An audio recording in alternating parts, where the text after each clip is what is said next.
बम बोले दोस्तों। मेरा 9वां महीना चल रहा है और मैं अपने पति को छोड़कर आज उस आदमी के पास जा रही हूँ जिसे मैंने पूरे 1 साल से ढूंढ रही थी। आज मुझे उसके बारे में पता चला है कि उसने एयरफोर्स ज्वाइन कर लिया है और वह वहाँ का कप, कैप्टन बन चुका है। मैंने अपने पति को भी नहीं बताया और सीधा उसके पास भागने लगी।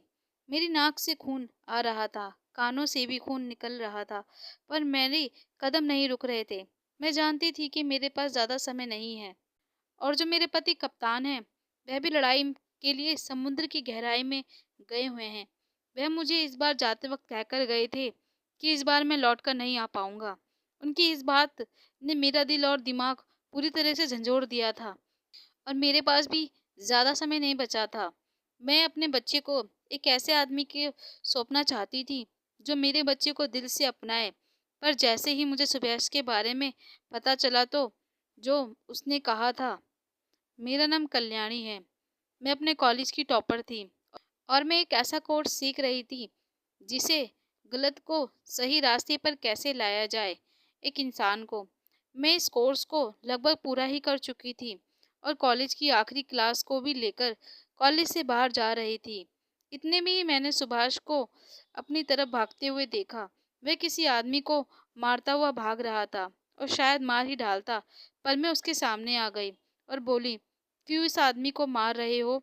वह मेरी तरफ गुस्से से देखा और कहने लगा, 3 महीने का भाड़ा इसने नहीं दिया है, ऊपर से हमारे भाई के लिए गलत सलत बोल रहा है।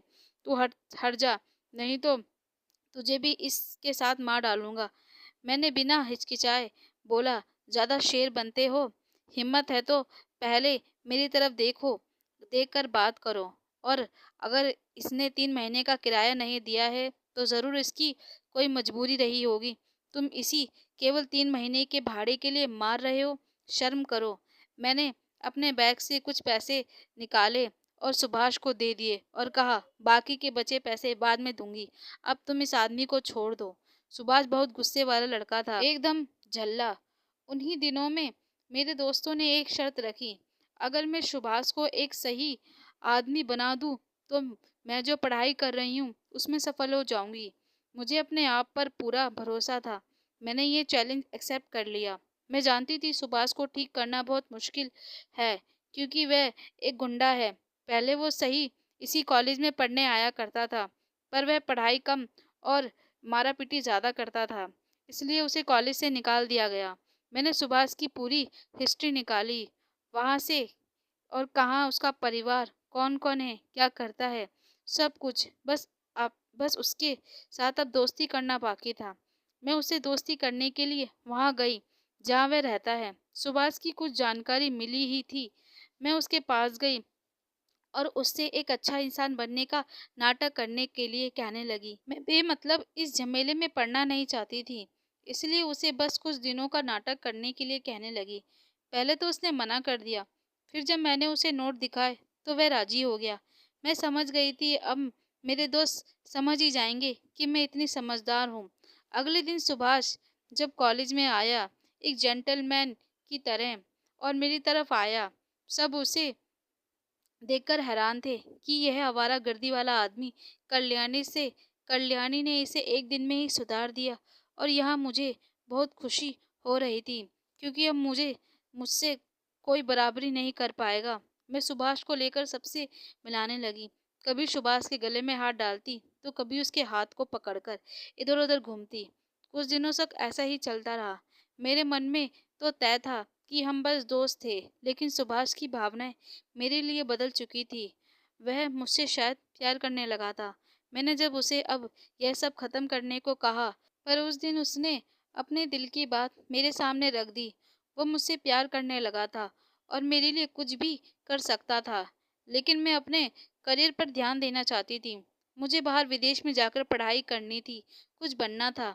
लेकिन सुभाष का प्यार इस हद तक बढ़ चुका था कि वह मेरे लिए मर या किसी को मार सकता था। इधर मैं बस सुभाष को अपने आप से दूर करना चाहती थी, इसलिए मैंने उसे अपना जवाब दिए बगैर अपने पापा से बात करने को कह दिया, ताकि मैं उसे कुछ बनने का मौका देकर उसे उसी के काम में उलझा सकूं। मैंने पापा से भी सारी बातें पहले से ही कर दी थी कि सुभाष से क्या क्या कहना है। सुभाष अगले दिन पापा से मिलने आ गया और उनके सामने आकर कहने लगा कि वह मुझसे शादी करना चाहता है। पर पापा उसकी बेइज्जती करने लगे कि अगर मुझे पाना चाहते हैं तो कुछ बनकर दिखाएं। क्या वह एयरफोर्स का एग्ज़ाम क्लियर करके दिखाएगा? मैंने जो सोचा था उससे कुछ उल्टा ही हो रहा था। मैंने सुभाष को दूर करना चाहा, पर अब तो वो भी पापा की शर्त मानने को तैयार था। बहुत जोश के साथ निकला था कि तभी फ़ोन करेगा जब एक एयरफोर्स का एग्ज़ाम क्लियर करेगा। मैं जानती थी कि वह अपनी ज़िद ज़रूर पूरी करेगा, पर पापा ने इसे हल्के में ले लिया कि सुभाष कुछ नहीं कर पाएगा। और इधर मैं भी अपने आप सपनों की उड़ान में लग गई। पूरे 3 साल हो गए थे। मुझे जो पाना था वो मैंने पा लिया था। वो मैं बन गई थी और अपने कॉलेज के प्यार से शादी करने जा रही थी। अब मुझे सुभाष की बातें याद आती थी, पर मजाक में। शायद पापा ठीक कह रहे थे कि वे कुछ नहीं कर पाएगा। शादी की रस्में शुरू हो गई। मैं बहुत खुश थी क्योंकि मेरे मनपसंद लड़के के साथ मेरी शादी हो रही थी। पर मेरे फ़ोन पर किसी अननोन नंबर का फ़ोन आ रहा था। पहले तो मैंने ध्यान नहीं दिया, पर जब 100 बार मिस कॉल देखी तो फ़ोन उठाना ही पड़ा। दूसरी तरफ सुभाष था। वह बड़ी खुशी के साथ कह रहा था कि उसने एग्ज़ाम पास कर लिया है और वह मुझसे अब शादी करने आ रहा है। मैं शॉक हो गई। आखिर कैसे सुभाष ने ये एग्ज़ाम क्लियर कर लिया? मैं बहुत डरी हुई थी कि जब उसे मेरी शादी की खबर मिलेगी तो वो क्या करेगा? और जो डर था वह सही साबित हुआ। जैसे ही उसे मेरी शादी के बारे में खबर मिली तो वह तेज़ाब लेकर मेरे पास आया और बोला, तुम मेरी है तो यह सब किसके लिए? उसने वह एसिड मेरे ऊपर डाल दिया, पर वह एसिड नहीं, पानी था। मेरे पापा बहुत घबरा गए थे। उन्होंने तुरंत पुलिस को फ़ोन कर दिया और सुभाष को पुलिस पकड़ के ले गई। मैं जानती थी कि सुभाष अपनी जगह ठीक था, पर मैं उससे बिल्कुल भी प्यार नहीं करती थी। सुभाष के पापा उसे बेल करवाने चले गए, पर फिर जो सुभाष के साथ हुआ वो उससे पूरी तरह से तोड़ दिया था। जैसे ही सुभाष के पापा उसकी बेल करवा के घर ले जा रहे थे तो सुभाष मेरे घर आने की बात कर रहा था। दोनों की ज़रा भी नहीं बनती थी। वह ज़रा सी बात पर पीछे लड़ते रहते थे। उस दिन भी कुछ ऐसा ही हो रहा था। सुभाष अपने पापा को कोसने लगा कि अब कभी भी सुभाष का साथ नहीं देते। वह दोनों बातें कर ही रहे थे। इतने में एक गाड़ी से सुभाष के पापा का एक्सीडेंट हो गया। वह अस्पताल जाते जाते ही मर गए। सुभाष पूरी तरह से टूट गया था क्योंकि उसकी ज़िंदगी में बस उसके पापा ही थे। मुझे जैसे ही खबर मिली तो मैं खुद उसके पास गई और उसके घर मिलने चली गई। पहले तो सुभाष मुझसे प्यार करता था, पर आज उसकी आंखों में मेरे लिए सिर्फ नफरत दिख रही थी। कहने लगा, जब तुम्हें मुझसे प्यार ही नहीं था तो साफ साफ कह देती। तुम्हारे पापा जब मुझे चैलेंज दे रहे थे तब तुम बोल सकती थी। पापा जब प्यार ही नहीं करती तो किस बात का चैलेंज? पर तुम कुछ नहीं बोली। आज मुझे तुमसे नफरत हो रही है। मैंने कहा, हाँ मैं तुमसे प्यार नहीं करती हूँ, पर मैं तुम्हें एक अच्छा इंसान बनते देखना चाहती हूँ, जो तुम बन चुके हो। एक मेरे लिए अपनी ज़िंदगी बर्बाद मत करो। एयरफोर्स की दुनिया तुम्हारा इंतज़ार कर रही है। तुम जो बन सकते हो वो मैं बनते तुम्हें देख रही हूँ। सुभाष ने हाथ जोड़े और कहा, यह सब मैंने तेरे लिए किया था, और क्या तुम मुझे अच्छा इंसान बनाएगी? जो मरा है वह करोड़ों में एक था, मेरा बाप। और क्या हुआ उसके साथ? एक औलाद थी, वो भी निकम्मी।